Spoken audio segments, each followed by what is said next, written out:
Donc nous voici sur la page de l'invocation d'amis, et on peut en faire 5 invocations, c'est-à-dire 5 fois des invocations, on peut obtenir 10 personnages.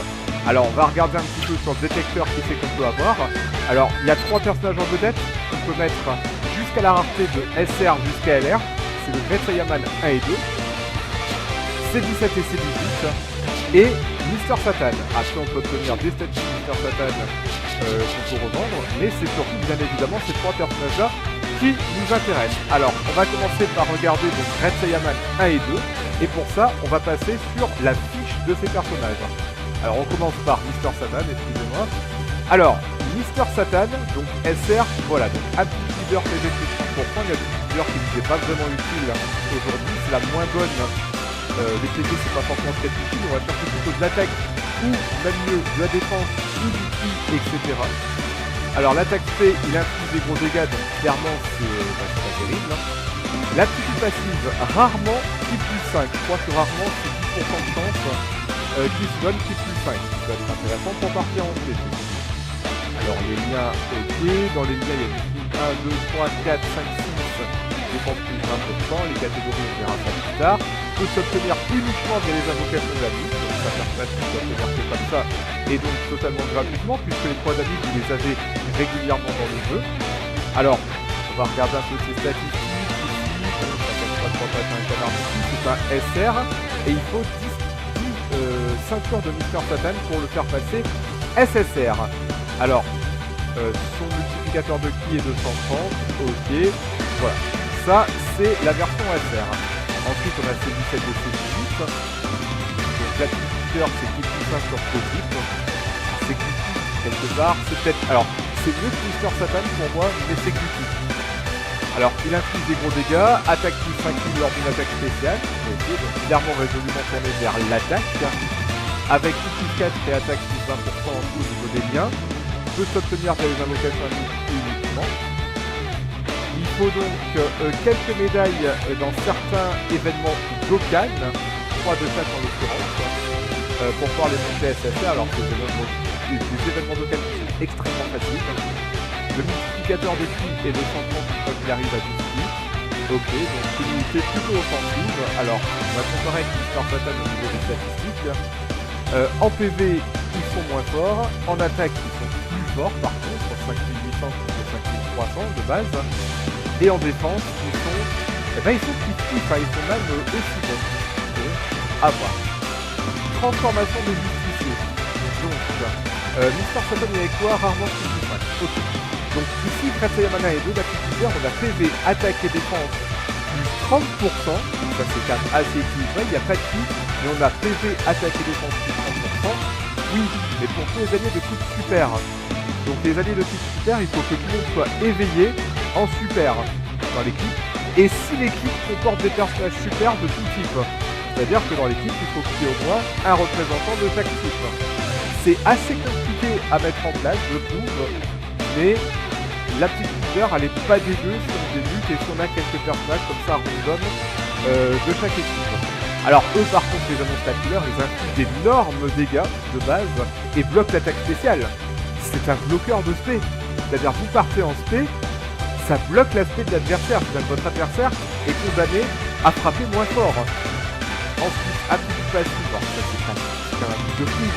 Ki plus 1, défense plus 20% pour les alliés de classe super. C'est-à-dire que même sans l'aptitude leader, en gros, si vous avez Great Saiyaman 1 et 2 sur la rotation, c'est-à-dire quand ils sont en jeu, quand dans les 3 personnes qui sont en jeu, il y a Great Saiyaman 1 et 2, ils donnent ki plus 1 et défense plus 20% pour ces alliés de type super par contre, de classe super. C'est-à-dire qu'ils ne sont pas obligés d'être réveillés. Il faut qu'ils soient super de base, mais il ne faut pas qu'ils soient éveillés forcément. Et défense moins 30% comme ça, c'est gratuit pour les ennemis de classe extrême. Ils n'ont rien besoin de faire, ils arrivent sur le terrain, paf, défense moins 30% pour les ennemis de classe extrême. Clairement, cette carte est meilleure que les deux autres, elle les explose même, je dirais. Alors, carte plutôt tournée vers la défensive, hein, puisque bloquer l'attaque spéciale, c'est-à-dire que c'est quand même plutôt défensif. Qui plus 1, défense plus 20% pour les alliés, défense moins 30% pour les ennemis de classe extrême. On peut considérer ça comme un bonus éventuellement d'attaque, puisque si tu testes la défense de l'adversaire, l'attaque augmente, forcément. Alors, au niveau des statistiques, donc les PV, là on était à 6000. Alors 5952, c'est la carte qui en a le moins. Au niveau de l'attaque, 5300, 5800, 5700, ils sont deuxièmes de très peu derrière les cyborgs. Et au niveau de la défense, 3500, 3500 et 3900, donc c'est une carte, comme vous pouvez s'en douter, une carte résolument défensive, avec notamment donc, comme lien, pas de touche de commando, donc plus 4, attaque 35% ici, la défense moins 10% quand on est attaqué, c'est propre quand même. On attaque défense moins 30% et on multiplie 30% donc par 10%. Et également attaque et défense plus 1000 l'effet de personnage activé. Donc clairement, si je devais choisir une carte, ce serait celle-là. Alors, je me suis amusé à calculer donc sur ce fichier Excel ici, qu'est-ce que donnerait donc ces unités si on les mettait, si on les docanait au rang SSR. Alors, c'est un SSR crédité bien sûr, puisqu'on peut les avoir comme une invocation à nous, ça prendra du temps pour bien les avoir, mais on peut les avoir. Et on remarque ici, eh bien, nous avons Great Sayama et C17 et Mr Satan dans cet ordre-là. Au niveau de l'attaque, avec donc Great Sayama et 2, donc l'attaque de base, hein, sans les liens. Et je suis parti également sur ma partie, c'est-à-dire si on prenait par exemple Great Saiyaman 1 et 2 comme leader, etc. Enfin, j'ai pris vraiment des leaders en fonction de ma partie. C'est pas clairement leur meilleur stade d'attaque. C'est par rapport à ma partie, je n'ai aucun leader pour l'instant. À part un Piccolo qui donne attaque plus 20% à tout le monde. Mais là, on partirait éventuellement sur le leader de Great Saiyaman 1 et 2 en SSR. Donc, sans les liens, il taperait à 122. L'attaque de base, c'est-à-dire sans rien, avec les liens, 171. Et il n'y a pas d'attaque potentielle. C'est pareil pour l'attaque potentielle. Pour l'obtenir, c'est un vocal de Great Saiyaman 1 et 2, SR 130, et l'utilité est réussie. Donc la carte que je vous ai montrée tout à l'heure sur le Nika. Ensuite, on a C17 et C18. Donc là, on parle au niveau de l'attaque. Donc les côtés de base, on voit que Great Saiyaman 1 et 2, il y en a moins. Ah oui, j'oublie aussi de vous préciser que j'ai mis leur arbre de potentiel gratuit, c'est-à-dire l'arbre de potentiel mais sans doublon. Alors on y reviendra plus tard, c'est l'arbre de potentiel à 55%, et donc lui, effectivement, peut-être aussi des valeurs relativement élevées par rapport aux autres. Ensuite, C17 et C18, donc PV de base, ils sont en deuxième position, l'attaque de base, ils sont premiers par contre. Ils ont plus de 10, attaque plus 20% en lien, donc là on parle bien du SSR. Voilà.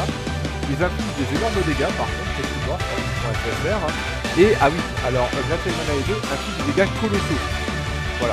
Quand tu passes local SSR, dégâts colossaux, Great Saiyaman 1 et 2, clairement c'est meilleur. Et C17 attaque énormes dégâts. Donc là c'est pareil, attaque sans les liens, ils sont à 117. Attaque avec leurs liens, ils sont à 134. Donc clairement en dessous de Great Saiyaman 1 et 2, hein, en fait on a des dégâts colossaux d'un côté et des dégâts énormes de l'autre, capable de. Alors, et l'attaque potentielle sans lien, c'est exactement pareil. Il faut 4%, donc la version SR, l'horreur d'effet. Et Mr Satan. Alors, Mr Satan, il a les meilleurs PV de base mais la moins bonne attaque. Qui plus 6 en attaque seulement 6000. Multiplicateur donc c'est SSR à 130. Les dégâts, donc, ce sont des énormes dégâts. Et là, par contre, bon, bah, il n'y a pas photo. Par contre, lui, son passif, c'est... il a de temps en temps un phare de ici, je crois, et attaque bien, c'est pas grave. Donc, l'attaque de base sans les liens est à 74. L'attaque de base avec les liens est à 79. L'attaque potentielle, c'est-à-dire s'il proc ce passif, ça passe à 124. Et là, il passe bah, finalement devant tout le monde dans son attaque potentielle. Et attaque potentielle avec les liens, là par contre, il est moins bon que tout le monde. Donc Mr Satan, il peut être utile de temps en temps, voilà, pour l'attaque en tout cas. Et ils sont largement devant les 3 starters, hein, les 3 starters, l'invocation starter, il n'y a pas photo. Il y a peut-être uniquement Gohan ici qui, avec ses liens de base, peut passer devant Mr Satan. Mais sinon, il faut les 3 bolosser. Comme c'est pas permis. Et moi, j'ai Piccolo, je suis le plus faible en starter. Alors, au niveau de la défense, bah là, on va retrouver Great Saiyaman 1 et 2, Mr Satan et C17 et 18. Great Saiyaman 1 et 2. Alors, il y a des liens, effectivement, de défense sur Great Saiyaman 1 et 2. Donc, sans les liens, ils va avoir une défense de 19 000, 20 000 avec les liens. Là pareil, hein, l'aptitude leader c'est la mienne, mais aucune aptitude leader de défense. C'est pour ça qu'ils ont des valeurs très basses en réalité. Mister Satan, donc lui il a défense plus 20% et défense plus 1000. Malgré ça, la défense sans les liens c'est 14, avec les liens il monte à 17 tout de même, et défense potentielle c'est rien. C17 et C18 sont en troisième position, mais encore une fois largement devant les 3 starters qui sont à 6000. Donc là on est en milieu, on est en cas. 6000 de défense pour les 3. Là on est à 10 000 dans n'importe quel autre sens. Pour C17 et C18. A noter que les bloqueurs de spé, on a Great Mana et 2. Il faut qu'ils partent en spé pour bloquer la spé de l'adversaire. Ce qui peut être extrêmement utile si un adversaire tape fort parce qu'il est contraint, s'il part en spé, il est contraint ensuite à taper avec des attaques normales, donc beaucoup plus faibles. Alors des buffers, ils sont des buffers de défense également. Donc Great Mana et 2, donc là c'est le passif, c'est-à-dire qu'ils arrivent en plus, ils débuffent la défense de l'adversaire de 40% de la classe extrême. Donc là c'est gratos, c'est comme ça. Support free to play, bah, on a le Great Mana et 2 également. Donc là en SSR qui donne plus 2 et défense plus 30% pour les alliés de la classe super. C'est gratuit, c'est automatique, c'est magique. Alors au niveau des temps on n'en a pas d'autres, et voilà ce qui fait que eh bien, nous avons quand même Great Saiyaman qui est extrêmement utile, et si nous devons choisir quelqu'un, eh bien ce sera Great Saiyaman. On revient au jeu, voilà,